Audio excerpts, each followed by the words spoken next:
And good morning, or good afternoon from Philadelphia. Frank here with another edition of UFO News Network Sunday, and joined again today by co-host Chant Hannah. And Chant, come on in and introduce the folks to our guest today. Oh, thank you, Frank. Yes, we have a very special guest today. He's also a good friend of mine. His name is Dominic Joyce. He's an amateur astrologer, photographer, researcher, and chief posting officer for the United Family of Anomaly Hunters, also known as UFA. The founder of that was Thomas Jensen. He's one of the head administrators and researchers for Anunnaki history for Billy Carson, who is a Gaia founder, who is also on Gaia, and head administrator and founder of a Facebook group called Interstellar Contact, The Dark Side of UFOlogy.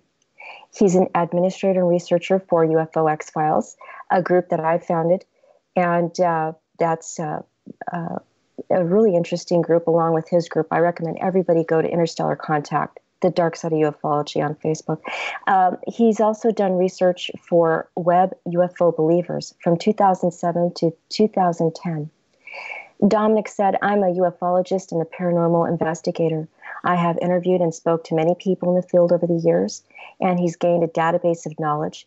The reason why many of us get into this subject is because we either believe or we have had an experience, which he has." And he said, plus my experience working in private establishments and the Ministry of Defense. Welcome, Dominic, to our show. Thank you for being on with us today. Oh, thank you for inviting me. Yeah. I also wanted to note to our listeners that you're a blogger, an active blogger, and you've written many stories. And that would be on WordPress. Can you give the URL to that? Isn't that solarsystemcollective.wordpress.com? Is that right? Yep, that's it. Yeah, you got it right. Okay, I want to repeat that for everybody. It's solarsystemcollective.wordpress.com. I wanted to ask you, what gave you the impetus or the desire to get involved in ufology or other phenomena? Well, from a young age, I remember having an out-of-body experience, like hitting the ceiling, and everyone said it could be sleep paralysis or anything like that, but I just found that was strange. But on Christmas Day in 1980, I actually grew up in a Jewish commune, and my parents looked after Jewish mentally handicapped people, with either physical, mental, defects, and so it's quite a challenging upbringing, a bit strange as well. But we were all sat down. Obviously, if you're Jewish, you don't celebrate Christmas, so my parents made sure we had a little Christmas and stuff. And I just remember, eating my dinner after dinner, going out in the lounge where all the residents are sat, and you've got this big dip that goes down this hill. You can see a golf course as well, and I saw a couple of the residents turn around and look, and they quite astute, some of them. And I looked out. My parents were doing something with medicine or something at the back of the chalet, and I saw this object. I couldn't tell if it was like a shiny black or silver or something like it. It was this weird. It had like a glow. It just traversed across the field. It must have been 200 yards away or something, and before it disappeared behind the golf course. And I didn't know what it was. I thought it was a helicopter without the helicopter bit. And I was looking at the other residents. I was calling my mum and dad, what did I just see?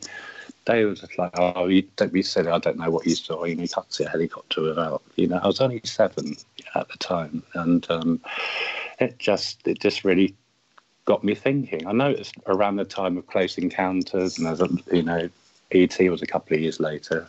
But at the time, my dad was into Eric von Daniken, so he was always telling me this sort of stuff. And but to see it, and and to see other residents, not that, but they can speak, they can, answer some questions, they couldn't do anything, and it always played my mind, Chant, Yeah, I know. and Yeah. We've talked extensively about these kinds of things over the years. You and I, we become very close friends. And I wanted to ask you, when you said that experience you had when you were 7, what area of the country was that? That was that's in Crowthorne in Berkshire. Okay. And it was in a place called Ravenswood Village. It's still there now. A lot of it's derelict and not looked after by the trust. Apparently, I've been told. I know some people actually work there. Yeah. I wanted to ask you about something you may not be able to talk about. If you can't, don't worry about it. Just let me know. You mentioned that you had a job with the Ministry of Defense. Are you allowed to expound upon that or give any information? Yeah, there's nothing to, there's lots of places I wasn't allowed to go, but I basically worked as a water specialist for Legionella Control, and I did health and safety as well for part of their barracks. So I was a contractor. I wasn't actually employed by the Ministry of Defence. So I'd go around to a lot of installation all around Berkshire and the southern England, from Windsor Barracks to Headley Court to Oakhanger, where I had this experience. And it's just loads of, it's a really fun job, It's they take it really seriously, their secrecy. There's so many places you can't go. Right. A lot of the time you're followed by armed guard as well, which is strange in England because we don't see armed police and stuff like that on the street. So for me, that was quite good. Better behave. Wow. Yeah, and I actually have some more personal questions for you, but I had one random question, and that is the Area 51 for the UK. What is that? Can you tell us what would parallel, the Area 51 in America? What is it for? I don't know the name of it. You've got me in the hop there.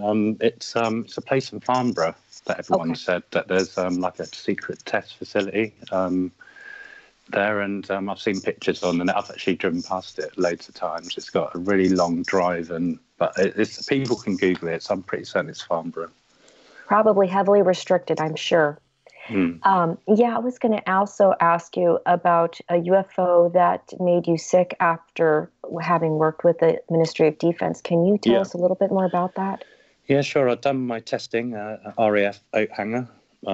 That's near Borden in Hampshire. And there's a pub around the corner, and we went there just for a couple of drinks and a meal just after work. I met my friend. He works in the welding business.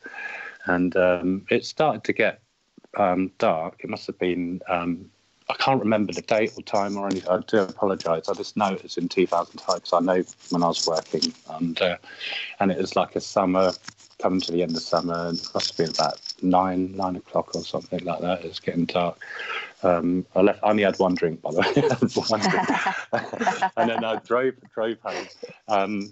When I started coming up the golf course, I took a right up to right behind RAF Oakhanger, and I saw this like spotlight in the sky. I was like, "What?" And obviously, being into what you're into, you're a keen, sky watcher. You're always looking out for weird stuff. And I just looked up and saw this spotlight, and I thought the weirdest thing, it just looked like a spotlight in the sky, like a torch, shining on you. And my first instinct was, I'm going to follow it. I'm like, what is that? So I just, was looking up and down at the same time, looking at this thing. And then it got really intense. I felt really like emotions. I felt overwhelmed, and this thing got really bright. I had to just pull over. I remember pulling over by a post box, and I saw this man washing up. And he just saw me get the car, and I just had to throw up there and then. I just thought, what the hell has happened? I looked up and it was gone. And I was just like, what the hell happened? I can't explain it. I didn't see what it was. What is it? A military, test vehicle? Will they do some sort of, light projection and it can affect you? I just don't know. I'm not saying it was anything extraterrestrial. It could have been a test thing, but I know it's a radar facility, so they wouldn't have had anything like that there. So it's just strange. It's really strange stuff. Well, to be fair about the possibility that it could have been an extraterrestrial craft, although you're not saying that, I wanted to also point out that there's been hundreds of stories, probably thousands, of people having gotten sick after having come into contact with the craft. And some people surmise it could be radiation from the ship, or the lights were too bright for their body to handle, things like that. But wanted to ask you, did you have any missing time? No. Okay. And No. yeah, also just to go over to the Rendlesham Force incident, do you mind talking about that a little bit? Or do you have? I'm not an expert on it. I'll be honest with you. I've been there. I've visited. I know. I think you're really great. You've got your knowledge on it. It's better than mine. I've just done the basic research. I've read a book on it ages ago. Everyone's seen documentaries on it. Right. Yeah. Actually, I'm going to form that question differently. Sorry. I should have asked you, are you nearby? Are you within driving distance? If so, how long would it take for you to get there? About 3 hours, I reckon. Wow, that's not bad. Yeah. That's a really short distance. Have you been there yourself, walking around and checking out the area? Yeah. I went there ages about 15 years ago. Yeah, it's nice. Nice little area. It's just tranquil. It's got a UFO walk that you go on. Oh, okay. I don't think a lot of people know that, actually. Yeah. Wanted to also ask you about your amateur astrology experience. How did you get into photography and astrology to the extent you are? Because you're very active in that area for years now. Yeah, really, it's quite. I'm just amateur astrologer. I really am. I just look. I always look for comets. I want a better telescope so I can look at nebula better. They're very dark and sometimes black and white. You can't see the colour because you can't see them enough. It's just really nice looking at the planets sometimes, and just it's just a great hobby pastime. I'm teaching my son at the moment. Also with the photography, I've only just upgraded my DSLR camera, so I've ordered like a new scope for it, so I can do some really good photography and paste it out my blog and groups and stuff. What model camera do you have there, Dominic? I've just got a Canon EOS 400D. That's how amateur I am. It's like a starter, Okay, So, the Rebel, right? It's the Rebel line, isn't it? Yeah, I think so. Yeah, it's the EOS. Yeah. Yeah, those have really good reviews. I was also going to ask you, just jumping over to UFA, the United Family of Anomaly Hunters, just so our listeners know what that is. Yeah. Can you tell us a little bit more about that? And then also, could you explain, why did you get involved in that organization? And why is it important to you? Well, the United, UFA, the United Family of Anomaly Hunters, it's what it is. We search for anomalies in it's mainly Mars and the Moon, and anywhere where our rovers have been. All of our researchers have been in papers, documentaries, on Netflix films. It's a really popular organisation. If you type it in Google, it's the first thing that will come up. It's pretty known in the industry. Richard C. Hoagland does similar sort of stuff. He has a lot of our guest members on his show all the time, like Will Farrow and people like that. And it's just a bit of fun. I try a little bit of anomaly hunting myself. I found a couple of things. I found like a weird object on the Moon. And it just looks like a rod or something like that in a cave. It's really odd. And also I found on Mars like a strange Aboriginal-looking creature on a rock. It could be sulfur or something that's decayed on the rock. But it's just the fact that we found an anomaly. It's the whole point of it. So Did you see the recent news, Dominic, about the group of scientists who've written a paper saying they think they've seen something akin to mushrooms growing on Mars? Did you see that? Yes, I did. Yeah, I did. Yeah. Very interesting. Yeah, it's fascinating. Yeah, it looks really weird. Have you seen it? Yeah. I read the paper. It's pretty interesting. What they did was they went out. They saw these roundish objects and very curious. And of course, what they did was they took it around to various and sundry mushroom fungus specialists and said, "What do you think this is?" And they said that they look like mushrooms to us, at least from the photograph. Well, it looks really weird. I've seen the picture, and some of them look elevated off the ground a little bit. Yeah, yeah. So yeah, it's really so odd. the mundane explanation coming from NASA is that it's a mineral known as hematite, but right now nobody knows for sure. Yeah. Also wanted to just let our listeners know that there are thousands of people, probably hundreds of thousands, who are actively involved in trying to find anomalies on the moon, on Mars, on meteors. And also wanted to ask you, Dominic, you're posting, being an officer in that organization. Can you explain what it is so people understand? Well, I explained earlier that we just normally hunting, and Right. as posting officer, I'll go around the groups making sure that our finds that are posted to the right places on our page.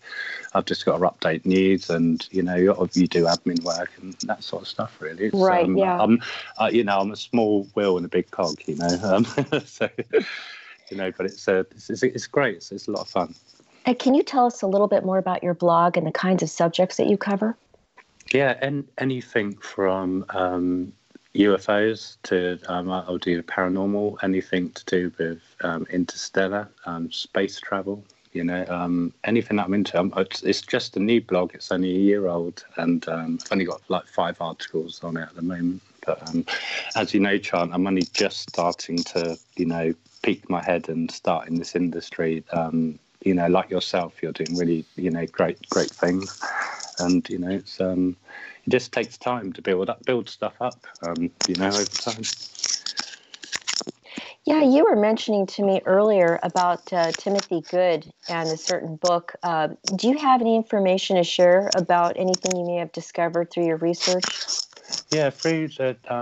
I think Timothy Good's one of his best books, called Need to Know, and it was. I read it a couple of years after I had that incident when I was ill, and basically it had one part, it's near the back of the book, where it had I think it was a journalist was driving back, and it was dark, and she saw the light and it shone on her.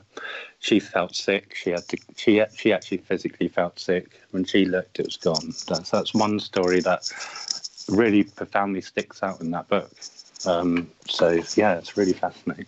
Yeah, and just so our listeners know which book that is, because I'll go ahead and repeat it.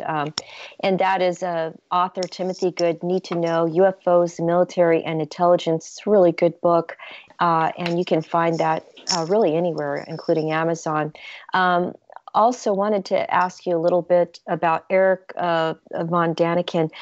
I read Chariots of the Gods when I was growing up, just like everybody else did.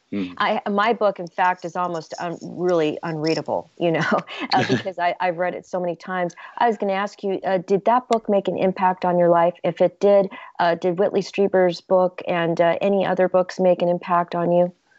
Yeah, no, mainly Eric von Daniken, and also all the works of just trying to think who's my Graham Hancock, I suppose, is the ones that all my friends spoke about when I was growing up, and that he's got loads of books that are fantastic. Wanted to move on over to the Anunnaki side of things. Anunnaki, that subject matter, is a really interesting subject. A lot of ancient alien theorists love talking about it, and you seem to cover that a lot. Can you tell us a little bit? Yeah, a little bit. Anunnaki history. It's Billy Carson's group, and he founded it, and he's on Instagram everywhere with it. It's really popular. We basically anything from the Great Flood. Anything from biblical, from Mesopotamia, from Egypt and Greece as well. Anything to do with mystical beliefs, basically, whether they're true or not. We all believe that the Anunnaki gods ruled.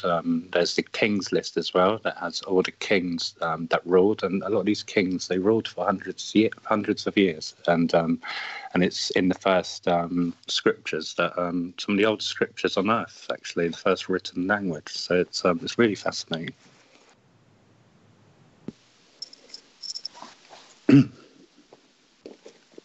Chant? Oh, we might have lost her. I think she dropped, and she did. Chant Hannah left, so let's re-add her to the call. These things happen. Just to let you know, Frank, because of the mix-up on time, is it okay if we end at past? Is that okay? Yeah, that's fine. That's fine. Cool, so another 10 you. minutes. Yeah, there she is. Chant, you're back. Oh, yeah. No, I'm sorry. I meant to ask, I don't know if anybody heard my question, but I meant to ask. Yeah, you dropped out. You dropped out. Okay, yeah, about a really fascinating subject. I'll go ahead and just start over. And that is about the subject of Anunnaki. And it's a really fascinating subject. A lot of ancient astronaut theorists love talking about this subject, and for good reason. I know Dominic has studied it for many years, and he also went to a certain museum and had basically a field trip with a really famous guest to show him around. I wanted to know if you could start off by talking a little bit about the Anunnaki, that subject, and then move on to that. I think you might have got cut off when I was speaking about it. Oh, sorry about that. Yeah, you did cover that a little bit. I've covered that bit. But I've got some interesting stuff to disclose about that, actually, Chant. I'm glad you asked that question. Right then, let's get on with it. Right. I took Jaden Smith out to the Asmodean Museum in Oxford. He wanted to see the King's List, which I was talking about earlier. So, so I met up with him. He took his best friend. He had a bodyguard with him. And, I showed him around all the Egyptian stuff. Obviously, we were there to see the Sumerian relics and the clay tablets. So I took him to see all those. So which really, really, it's a really fascinating day out. So we started talking about life, he was asking me questions about why do people do flat Earth and all this sort of stuff. Why do they believe in that? And we had a conversation about that. And then he started talking about when he met Barack Obama. And I was I just brought it out of the blue. And he said that I went to see Barack Obama. And the first thing he said to me was, I cannot confirm or deny the existence of aliens. And that's all I'm going to say. And that was it. And he told me that. He said, I shouldn't be telling you this. I probably shouldn't be telling you this here. But I did have a question. Of course, I would have a question about that. First of all, wow, I'm a little speechless here. Just to be clear, first, let me tell my listeners a little bit about who Jaden Smith is, although I'm sure everybody's guessed. That is the son of Will Smith. And he was born in 1998. He's an American rapper, singer, songwriter, actor, and also people just love following him on social media. Wanted to ask you, you are talking about Jaden Smith when you say that, having visited Obama. That's a part I may have missed. Is that correct? Yeah. Okay. And then regarding what you just said, that's something he disclosed to you. Is that correct? Yes, that's right. He actually went there with his dad. Oh, so I don't know if he said that to him because he knows his dad was in Men in Black and he wanted to know, so he just come out of it to say, I'm doing this now, and that's it. Understood, right? Yeah, we don't know we don't really know the context, if he was joking around or being semi-serious or serious. Yeah. No, but the way he said it to me was that he was being serious. That is fascinating. After having, I missed the part when you were talking about the Anunnaki. What I wanted to ask you is what motivated you to become so fascinated about such an interesting topic? Well, having a Catholic upbringing, and I went to school as a nunnery, and you're fed all these lies and deceits and stuff like that. But I just found some of the stories, especially the Old Testament, really fascinating. So I ditched religion since I'd left school. Then didn't want to be a Catholic anymore. I just didn't like it, and but some of the stories rung true. So I was always told they were true by the nuns, and then when I got older, they said no, they're just stories to tell you a meaning and stuff like this. So there's a lot of contradictions in the religion itself. I noticed one of the interesting articles you've got at your website is related to some of that ancient art, and there's a little bit of crossover, I think, in some of the things that have been pointed out where they're sort of religious in nature, but maybe there's a little bit of a UFO stuck in the background. So you wrote that up a little bit. Why don't you tell us a little bit about that? Yeah. Oh, God, I've got to try and find it now, so I can talk about it. I just having a look through my blog now. No, I did like a fascinating art history of UFOs, scratching from 100 years ago. It's just 100-year history, and also I did a video on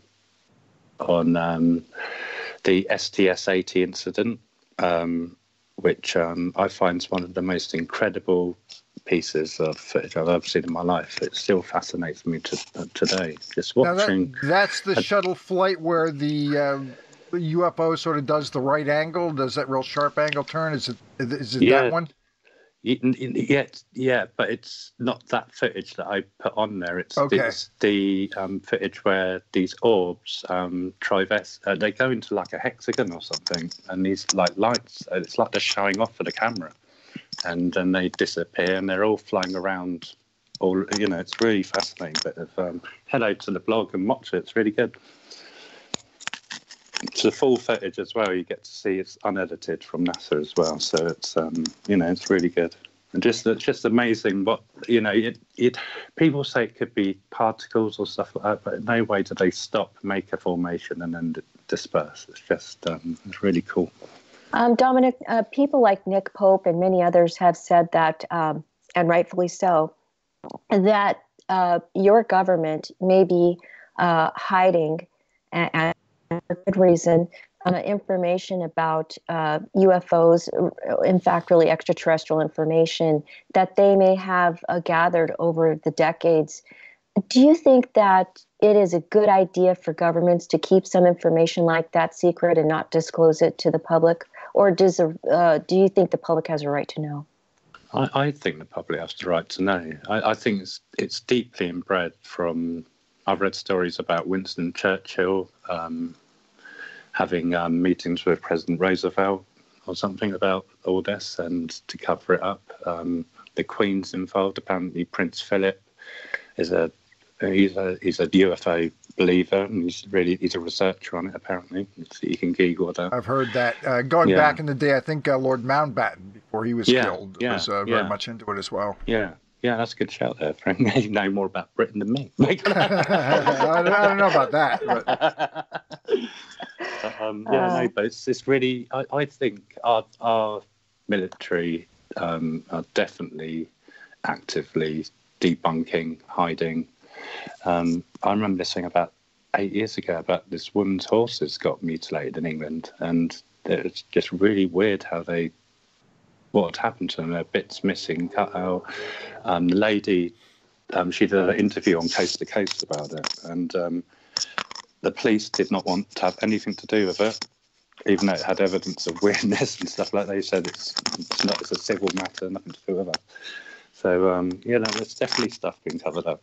Every time I remember in 2008, there was, in Wales, there was a UFO seen by policemen in a helicopter, and no one would listen to them. So it just goes to show how high up it goes. Yeah, the subject of black helicopters and animal mutilations go back decades. I remember reading a lot, just copious amounts of material about Linda Moulton Howe's research. And in fact, in New Mexico, and for those folks who are around the world, New Mexico is in the United States. That state is the only state in the world, in the U.S. that has its own sheriff's posse to investigate cattle mutilations or animal mutilations. Is there a phenomenon going on regarding animal mutilations at all in England? No, not at all. Not that I hear of. Okay. Well, we're famous for our crop circles, aren't we? I was just about to ask you that. Yeah, you read my mind. Yeah. Can you share just a little bit about that? Like, have you ever driven by one, or have you seen one? Yeah, I've seen one. I've seen loads throughout the time. It's not. It's normally the south of England, near Cornwall or above Cornwall. That they're mainly seen. In Berkshire, we get a few, in Hampshire area. It's not really a northern thing in England. It's more a southern thing. I think it's because of the farming grain or something. I don't know what it is, But there is a UFO map you can Google, and it's about crop circles, sorry, and it's just massively everywhere in the world. It's just obviously we're the main hub, but it's spreading everywhere. So whether it's hoaxes, I believe most of them are. Personally, but seeing some of the intricate ones that you've seen, and they've popped up overnight, and the farmer's like, no way could someone have done that, you know. Right. And I would notice, you know, and it's normally in the summer, so you don't get much nighttime, you know, don't get much, you know, so you might get 5 hours nighttime, 6 hours tops. So yeah, so it's really it must be interesting if NASA happens to have a satellite, you know, right on an area where a crop circle is forming. You know, it'd be neat to see a video from that. They could have. You don't know. They could have. Right. They probably have loads of information on that. I was going to ask you about disclosure. You know, there was a really interesting article that came out, I think it was December 16, 2017, about a few videos that the government disclosed, being the United States government, about some interesting flying objects. And was going to ask you, there's a little bit of drip going on, you know, a little bit of information from governments around the world about UFOs and stuff like that. Do you think that there's going to be disclosure in our lifetime about extraterrestrial intelligence from governments? Yeah, but as when you cut out, I did say to Frank, I've got to leave at 5:30 because my kids are next year. So this would be my last question to finish it off, and hopefully we could do this properly another day. So disclosure, I think the way that the world's going and the way that everyone's acting, everyone's more aware, the world has become a close-knit place now because of the internet. Technology is getting better.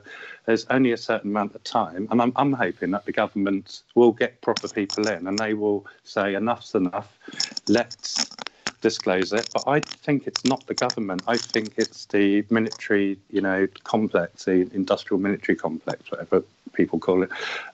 It's so embedded in the military. I think the military are the ones actually in control of this. I don't think the governments have the power. You know, there's stuff that let's say your president wanted to walk into Area 51 and I want to see files on everything. That ain't going to happen. No, not for love nor money. So, you know, it's just, there's always that block. So we've just got to wait and see. You know. Well, I would love to go ahead and just let everybody know the name of your Facebook group is called Interstellar Contact, the Dark Side of Ufology, which you founded. And also the name of your blog is solarsystemcollective.wordpress.com. And thank you very much also for that interesting information you shared about President Obama and Jaden Smith. That was fascinating. Look forward to talking to you again. I hope you have a wonderful rest of your day. And thank you for spending time with us today. Thanks a lot, Dominic. I appreciate it. It's great talking to you. Thank you, Chant. Thank you, Frank. No, it's been enjoyable. I just wish I had more time. It's a bad time of day for me. So. Well, we sure appreciate your having spent the time with us that you did. No, sorry for the mess up with the GMT time. So Cool. Yeah, no, it's later in the day there, very early in the day for Chant, and I'm somewhere in the middle. So yeah. Anyway, thank you very much. You have a good one. We'll chat soon. Thanks a lot. Yeah, will do. Thanks, guys. Take care. Okay, and there we go. And great having Dominic on with us. Great to chat with him for the first time. Chant, any final words before we wrap this up? Well, actually, I had a question for you, Frank. For me? Okay, go ahead. Yeah, I wanted to ask you, have you ever had the opportunity to go to England? No, I've never been there. Someday I will get over there. Someday, yes. And I'm actually going to drive when I go. I'm going to drive on the wrong side of the road when I go there. I would love to go to England. It's absolutely stunning over there. Well, I'm just so glad that we had this show today, and thank you so much. By the way, you know, it wouldn't surprise me if some media outlets ran with what was just said here on our show. This might end up being a bigger show than we realize. You just never know. Yep, you never know. Okay, well, let's wrap it up. We're going to be back Sunday. Chant, you want to go ahead and announce who's going to be joining us Sunday? Or we want to hold back? Go ahead. Yes, that is a very important show. Sunday. We've been doing a lot of shows lately, but this will be a good one. This will be interesting. Right. We've had a very busy week with a lot of important guests. And one of the important guests we'll have, who's known worldwide actually, is Chase Kletzky. She's the former director of investigations for MUFON, organization that's been around for half a century. And she had an incredibly great run there. And she left on her own terms, which was extremely positive. And just wanted to let everybody know a fact from fiction regarding her having left. That will be this Sunday at 10 a.m. Mountain Standard Time. And also wanted to let everybody know an interesting thing I discovered. It's kind of an odd thing, but when you type in Mountain Standard Time, I've noticed that there's sometimes an issue. Frank, maybe you can chime in on this. So for example, I spent a lot of time in the Southwest, both in New Mexico, Arizona, Las Vegas, California.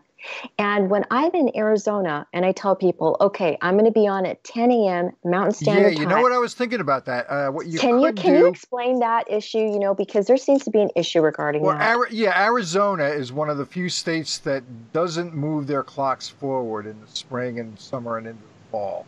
I guess they leave them the same year round. Is that about right? I don't know. I don't live there. Right. And it caught me by surprise too. You know what you got to do then is just tell people you're on West Coast time now. Okay, I'll do that. That's there the you go. You simplest just way of resolved doing it. But let me explain a little bit about why that's an issue. So when people look at Mountain Standard Time, so for example, right now, I just so happen to be in Arizona. It's 10:34 a.m. Yeah. But I think if you look up Mountain Standard Time, although we're considered on that, it says 11:34.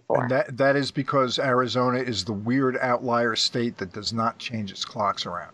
That apparently. Or our state has been abducted by extraterrestrials. Could be. You got a time loss there. Loss right, of time. we're missing time. But yeah, that would be the simplest thing to do because LA, is where right now it's also 10:35 in LA. Ah. And it's probably 10:35 in Denver too. I'm sure Colorado moves their clocks around. It's like Arizona is that one weird state. But yeah, just tell people you're in LA time. That's all. West Coast time. Okay. Now. Yeah. Simple. Since you don't move your clocks. Good. And then when everybody else moves their clocks back, then you're on Mountain Time. That's all. You just resolved everything right there in a few moments. Thank you, Frank. There you go. All right. Well, I got to go myself. It's been a busy week, and Chase Kletzky on Sunday, so tune in then. Should be lots of fun. Take it easy, everybody. Bye-bye now. Bye-bye.